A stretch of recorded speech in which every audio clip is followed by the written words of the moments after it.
ഇസ്രായേൽ-ഇറാൻ വാർ ഒരുപാട് പ്രശ്നങ്ങൾ പലയിടത്തും, ഈവൻ നമ്മുടെ വീട്ടിൽ, നമ്മുടെ അടുക്കളയിൽ പോലും പ്രശ്നത്തിന്റെ ബാക്കി ഭാഗം നമ്മളിപ്പോൾ ഫേസ് ചെയ്തുകൊണ്ടിരിക്കുകയാണ്.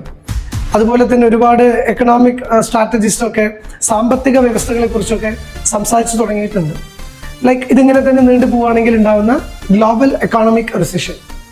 അപ്പോൾ ഈ എക്കണോമിക് റിസഷൻ്റെ കൂടെ അഫക്റ്റ് ചെയ്യപ്പെടുന്ന വലിയ മറ്റൊരു മേഖലയാണ് എഡ്യൂക്കേഷൻ. നമ്മുടെ വിദ്യാർത്ഥികളുടെ, നമ്മുടെ വീട്ടിലുള്ള ഓരോ കുട്ടികളുടെയും എഡ്യൂക്കേഷൻ ഫ്യൂച്ചറിനെ ശരിയായ രീതിയിൽ ബാധിക്കും എന്നുള്ളതിനെ കുറിച്ച് ഒരു തർക്കവും വേണ്ട. സംഭവിക്കാൻ പോകുന്നത് അൺസർട്ടനിറ്റിയാണ്. ഇപ്പോൾ recently GCC രാഷ്ട്രങ്ങളിൽ 12th grade exam CBSE റദ്ദാക്കി.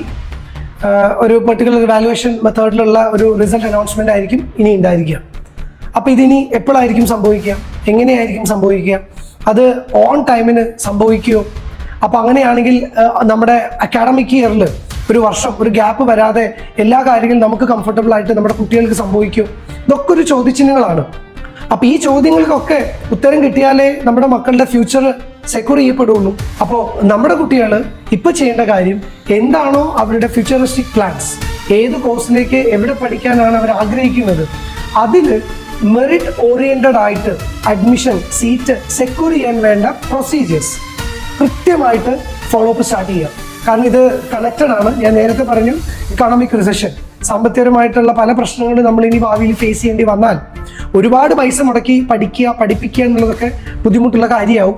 അപ്പോൾ നമ്മുടെ മക്കൾ അവരുടെ കരിയർ കോംപ്രമൈസ് ചെയ്യേണ്ടി വരും. സോ ഇറ്റ്സ് ബെറ്റർ വളരെ ചിലവ് കുറഞ്ഞ രീതിയിൽ നമ്മുടെ മക്കൾക്ക് പഠിക്കാനുള്ള ഒരുപാട് അവസരങ്ങൾ, മെറിറ്റ് അവസരങ്ങൾ നമ്മുടെ മക്കൾക്ക് നമ്മുടെ നാട്ടിലും മറ്റു വിദേശ രാജ്യങ്ങളിലും എല്ലാം ഉണ്ട്.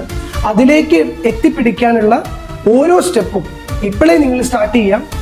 ഇപ്പോൾ നടന്നുകൊണ്ടിരിക്കുന്ന ഈ അൺസർട്ടനിറ്റീസും ഈ പ്രശ്നങ്ങളും ഈ വിഷയങ്ങളും എല്ലാം മാറി നാളെ ഒക്കെ ഒന്ന് റീസ്റ്റാർട്ട് ചെയ്യുന്ന സമയത്ത് നമ്മൾ ബ്ലർ ആവാൻ പാടില്ല, നമ്മുടെ മുന്നിലുള്ള അവസരങ്ങൾ ബ്ലർ ആവാൻ പാടില്ല.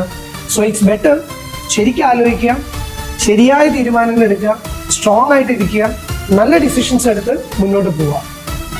ഇപ്പോൾ ഈ പ്രശ്നം ഏറ്റവും കൂടുതൽ അഫക്റ്റ് ചെയ്തുകൊണ്ടിരിക്കുന്നത് അല്ലെങ്കിൽ ഫേസ് ചെയ്തുകൊണ്ടിരിക്കുന്നത് GCCയിലുള്ള നമ്മുടെ കുട്ടികളും പാരൻസും ഒക്കെയാണ്.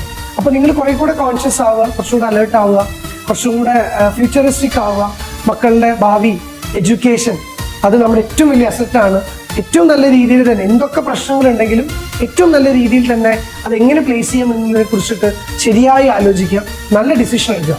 ഇനി നമുക്കറിയില്ല ഇന്ത്യയിൽ ഇരിക്കുന്ന നമ്മുടെ അടുത്തേക്ക് ആ പ്രശ്നത്തിൻ്റെ ബാക്കി എങ്ങനെയാണ്, എന്താണ് സംഭവിക്കുക എന്നുള്ളത്. അതെന്ത് തന്നെയാണെങ്കിലും എല്ലാം നല്ല രീതിയിൽ അവസാനിക്കാനായിട്ട് നമുക്ക് പ്രാർത്ഥിക്കാം.